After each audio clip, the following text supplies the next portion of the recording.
يا أيها المزمل قم الليل إلا قليلا نصفه أو انقص منه قليلا أو زد عليه ورتل القرآن ترتيلا إنا سنلقي عليك قولا ثقيلا إن ناشئة الليل هي أشد وطئا وأقوم قيلا إن لك في النهار سبحا طويلا واذكر اسم ربك وتبتل إليه تبتيلا رب المشرق والمغرب لا إله إلا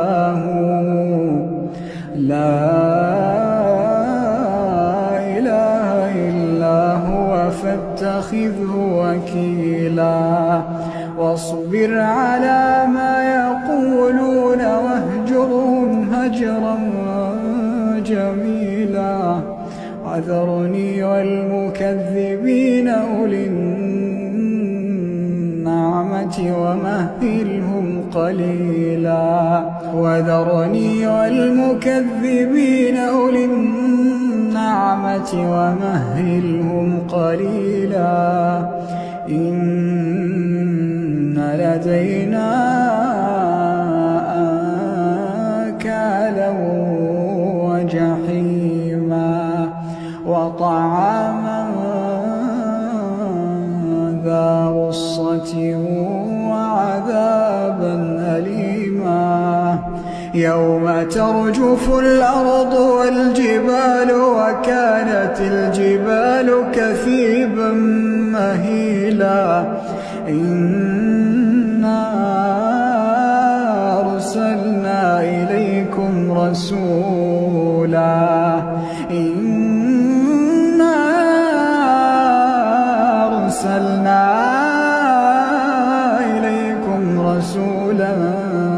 شاهدا عليكم كما أرسلنا إلى فرعون رسولا فعصى فرعون الرسول فأخذناه أخذا وبيلا فكيف تتقون إن كفرتم يوما يجعل الولدان شيبا السماء منفطر به كان وعده مفعولا إن هذه تذكرة فمن شاء اتخذ إلى ربه سبيلا إن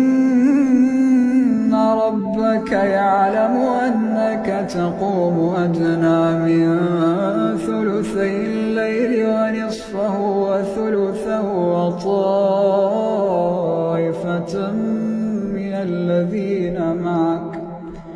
وطائفة من الذين معك الله يقدر الليل والنهار علم أن لا تحصوه فتاب عليكم فاقرؤوا ما تيسر من القرآن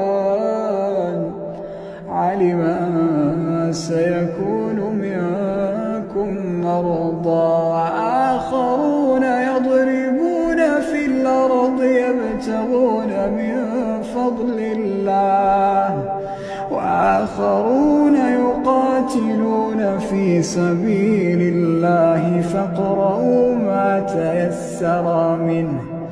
وأقيموا الصلاة وآتوا الزكاة واقرضوا الله قرضا حسنا